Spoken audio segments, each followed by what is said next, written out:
Welcome everyone to the Sugarcane Podcast. I'm Rudy, Hey, I'm Sheldon, the founder and CEO of Sugarcane. and we're here for another awesome week of tasty tidbits. So, The tastiest. so today we're going to talk about wallets and exchanges, things that we use every day. Well, maybe not every day, but enough to feel like every day, because every day in crypto feels like a year. But we're going to go into the deep dives of like An how to eternity. use. Exactly, it's such a freaking long. It ages you quickly. I love that meme where that guy is like white hair on his computer, just like, I'm, I'm only 25 years old and I love crypto. It's just like hilarious. With like the baggy eyes. I know. Totally shot, but it's still fun and we were loving it, and that's why Yeah. we're here. And for anyone who's new to the industry or new to crypto, or kind of has only bought in exchanges but never moved to a different type of wallet, this will be a great episode for you, because we will go into kind of what a wallet really is. So Sheldon, let me know, like, what is a wallet in terms of crypto, and also how the wallet works on an exchange. So wallet's like that leather piece of thing you put in your back pocket that you Uh-huh. put your money into. No, I'm kidding. Yeah, no. So wallet specifically in crypto is the idea that since the crypto space it's fully self-custodial, you own your own assets, like all the money and tokens that you have are stored with you locally. A wallet is kind of the place where that's stored. And the kind of way that works is that you have private keys, which is a set of like hash, like really just like a hexadecimal number that's stored on your computer or your phone. And then that's able to generate a new wallet for you in your browser. So if you're familiar with MetaMask, that's a really common wallet people use. Coinbase also has their own wallet. And it's just a place for you to store your wallets, so store your assets. That's kind of the idea of a wallet. For an exchange on Coinbase, if I have you make an account, you have a wallet. That's kind of what they do. They give you one, they generate one for Yeah. you, and you own access to it to a certain extent. Yep.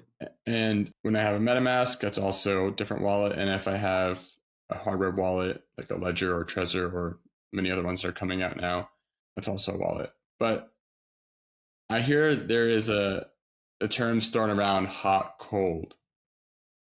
And what do those mean? Yeah. A hot wallet is something that's typically connected to the internet. So like if you're thinking about your computer and you have in your browser, there's the MetaMask, the little fox icon that you have there. That's what's deemed a hot wallet, just because you're on a device that's always connected to the internet. And it's typically hot because like it has an implication that's more unsafe. That's because if you were to download a piece of malicious hardware or malicious software, they can get access to the actual keys on your device just because it's on the internet, and if they can send it back to themselves. That's typically kind of the implication of what it means by hot. On the other end of things, there's something called a cold wallet, which is something that's typically not connected to the actual internet. And they're usually like a small physical device. Some are like in the shape of a USB.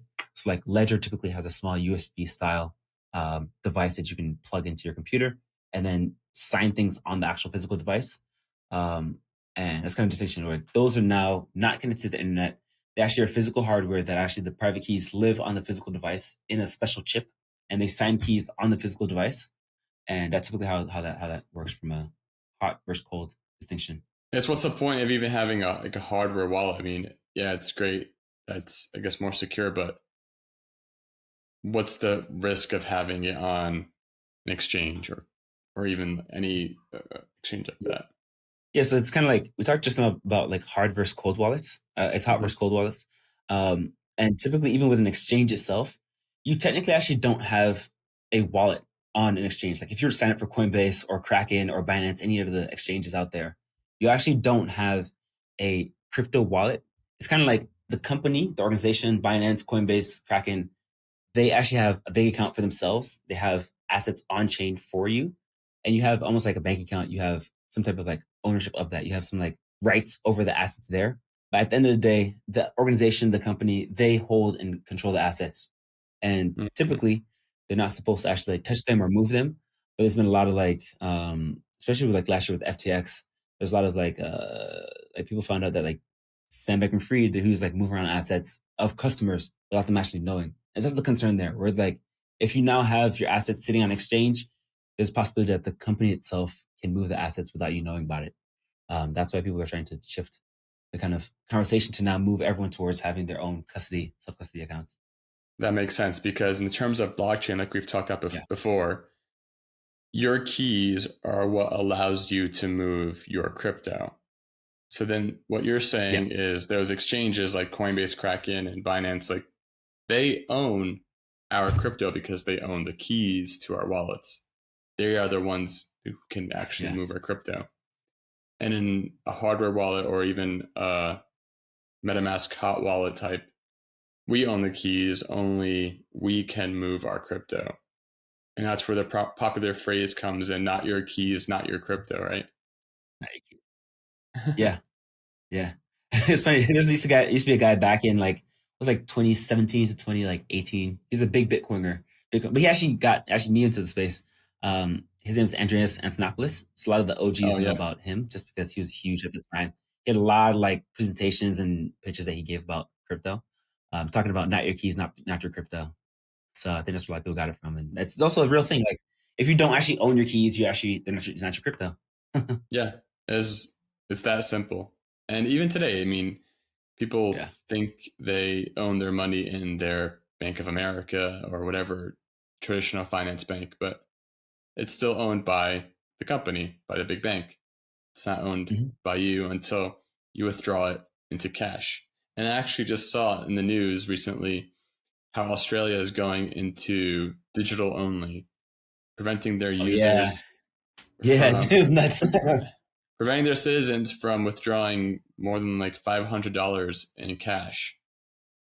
So Yeah. they're forced into digital economy, which I mean, we know we're going towards that route, but it's kind of scary where you're not allowed to withdraw a certain amount of cash. And again, that's very common in a lot of countries where they limit the cash you're allowed to withdraw because they're afraid of economic turmoil or just people using cash for other reasons. But it's your money, right? Like you should be able to use it how you want to, but you're not allowed to Yeah. because the government said so.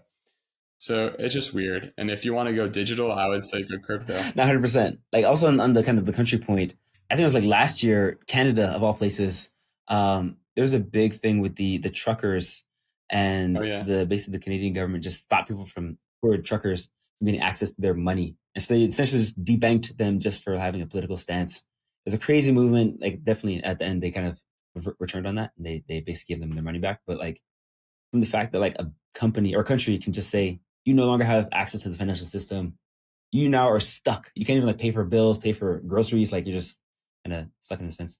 So that's here's world we live in. totally it's totally just removing your identity, like your identity of self sovereignty. You cannot be in possession of your own possessions, which is weird to think about. Yeah. And Yeah. that's like something to think about is the security considerations of wallets and exchanges. So we went over how exchanges have, technical total control over your crypto. And hardware wallets or have you have your own control over your own hardware wallets. No one else can access or create transactions for you. And then to put into Yep. recent light that what Ledger has announced about social recovery for their Yeah. Ledger wallets. Can you go a little bit more into what social recovery means and the pros and cons of it? Yeah. So I guess the big reason for it is that like right now I have MetaMask on my computer and I have a seed phrase, which is basically what creates the private keys. Um, Again, stored with me and I write it down or whatever. But the problem is that like if let's say my house burns down or like if somebody like kind of breaks my computer or whatever, now I have lost access to the actual wallet. And for that reason, now I kind of like have lost access to my money. Right. So even though I'm in control of it now, there's a bit of responsibility there. The problem is that like if you lose your keys or something happens to your computer and you don't have the access to the MetaMask, you now have lost your funds. So the idea behind social recovery is that now you have a circle of friends. Let's say you, Rudy, are my friend. I hope you're my friend. Best You basically friends. now can like almost like give best friends forever. You can give like shards of your wallet in a sense to other people that you know.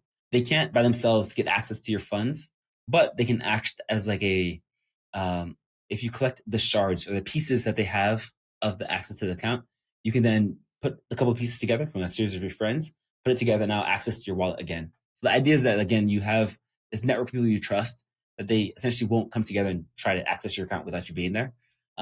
But you in a sense can still collect the pieces if something were to happen to your computer or you lost the private keys that you had written down. Yeah, that makes sense because in other instances too, you can actually hire a company that will act as Yeah. your co-signer for your funds. And if you ever do lose your Yeah. seed phrase and you need access to your wallet, you can give them a traditional sense of, KYC, give them your ID, your address, proof of address, and then they would allow you to access your funds again, which is good and bad. I mean, you don't want anyone to spoof your identity and just Yeah. pretend they are you and take your crypto away from you.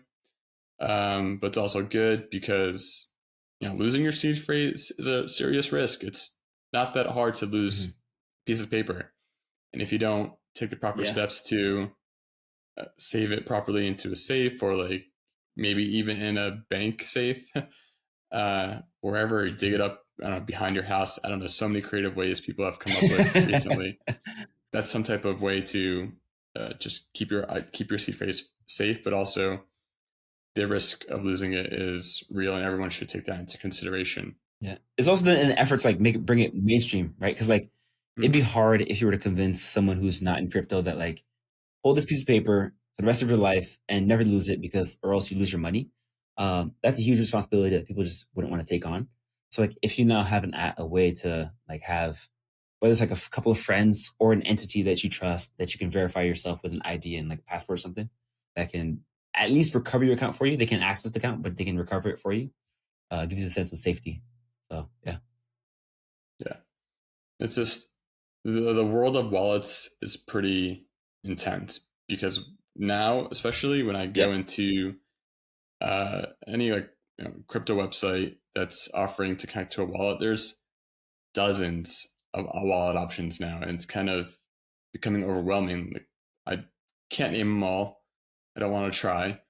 It's just like, in your sense, like, how do you choose the wallet that you prefer? Like, is there any methodology that you follow to try out and use a wallet? So to be quite frank, I got into the space and started using MetaMask. And even though the experience is really bad, I still stick with it just because like I know it and it's been around and it's trustworthy. And then when Sugarcane comes out with a new wallet or new account, Yes, I'll be that's what I'm switching waiting over for. majority to that. So it's funny because yeah, I'm like building technology that I actually want for myself, and now I'm just gonna actually use that when it comes out.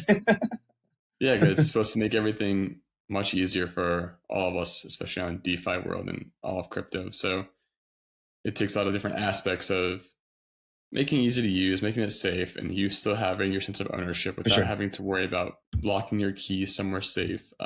It's just Yeah. solving a lot of problems, and that's like the fun part about crypto too, is just the innovative ways of making things easier. Because back in the day, your wallet was also your Bitcoin blockchain account, so you'd have to download the entire blockchain on this program on your computer that also double up as your Yeah. wallet. And that's what you would use.